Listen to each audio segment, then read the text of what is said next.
Studebaker Rescue, 1964 Daytona hardtop. Time to get the engine back in the car.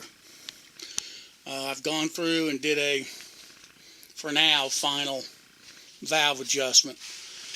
The shop manual says set the clearance cold between 25 and 27 thousandths, so I set them at 26, and I set them a little loose at 26. Some people set it snug, but I go ahead and set it a little looser than that.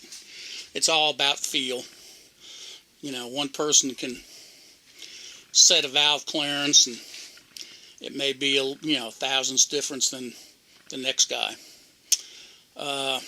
So next step, I'm going to go ahead and get the valve covers on, and we'll get the oil in it, and I'm going to go ahead and run with my priming distributor again, get the oil filter full, and just so we make sure we got good oil. You see the distributor hole still blocked from painting. Engine's pretty much assembled. Bell housing's on. I have to still put the starter on, but pretty much ready to get in, to put in.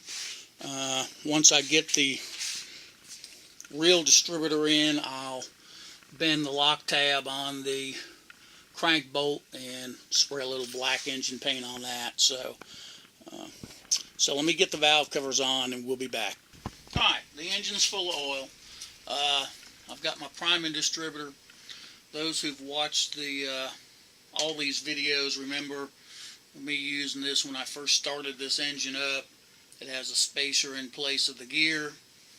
Pretty simple. Just basically a gutted distributor, no plate, point plate or anything. So we're just going to put that in here.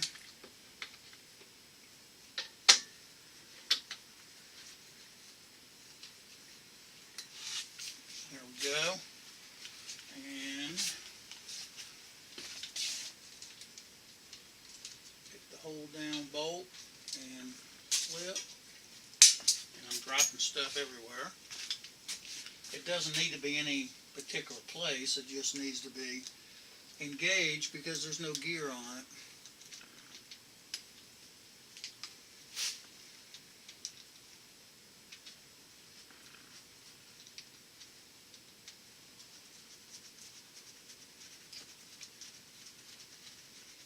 And we'll get that tightened up just so it doesn't fly out on us. I've got a piece of clear hose hooked up going down to a little container so I can see the oil coming out. The main thing here is get the filter full of oil so I don't have to sit there and crank it over.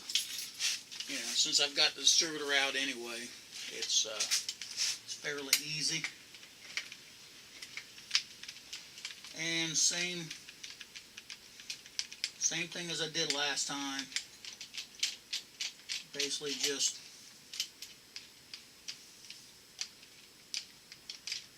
putting the chuck on the shaft here, counterclockwise. When it starts to pump, you can feel it.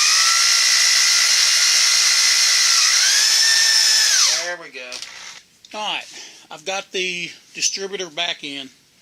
I really can improve on how it says in the shop manual to install it.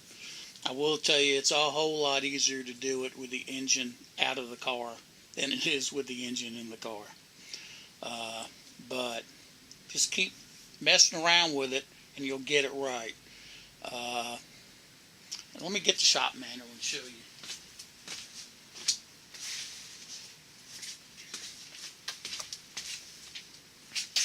Alright, let's see if we can...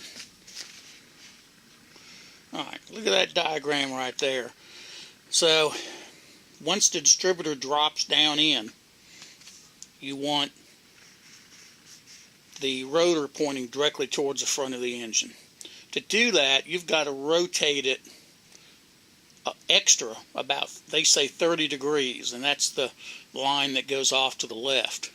So you rotate a little extra, you drop it in the block, and it moves back counterclockwise to the straight head position. It took me about 4 tries, because you got to get it just on the right tooth. You got to turn it, you know, this way that shows here, just enough, just the right amount. So, you know, don't compromise. Just keep trying till you get it. And I did get it. So that's in there right. And now what I'm doing is I'm setting the points, basically setting the timing. I've taken the ohm meter and I've hooked it up, the positive side up to the wire coming from the distributor, and the negative side I hooked to a good ground. And what we're wanting to do is get the ohm meter, get the points to break open just right when it gets to the timing mark.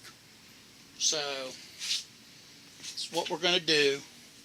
I'm going to crank it, and I'll tell you when we're on the timing mark, and it should break right about that time. I mean, it may be just I'd rather have it a little early, because the ohm meter will,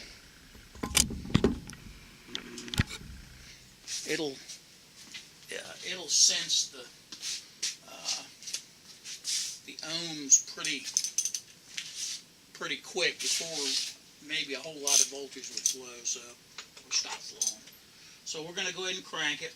I've got to crank it 2 times, so you're going to see the needle on the ohm meter bouncing back and forth. But we're not really worried about those. There's one,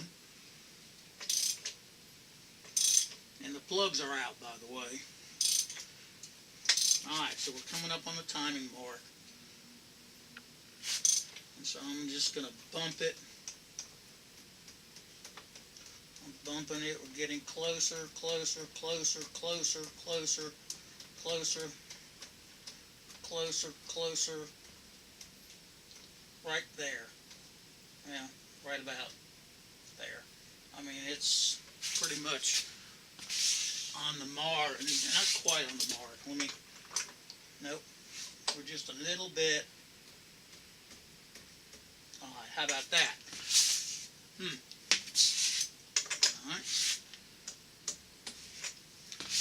And there, they broke. So, I mean, that's as close as I'm going to get it. I mean, it is right on the mark. Maybe it's just a smidgen too late. But that will be more than enough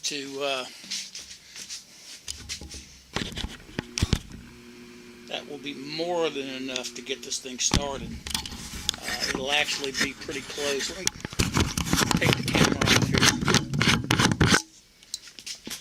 and take you around and show you.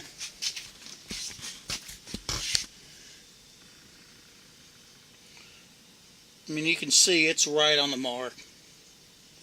I've got it painted. Focus. Yeah, that's not too bad. So it is right on the mark. It always helps to paint that mark when you're setting the timing. So, up there. So we're pretty much ready to put this in. I'll tighten the distributor down. I'll take this line off. I won't put the rotor back on because it's kind of easy for it to hit the firewall. So, but it's pretty much ready to go in. So we'll move that way.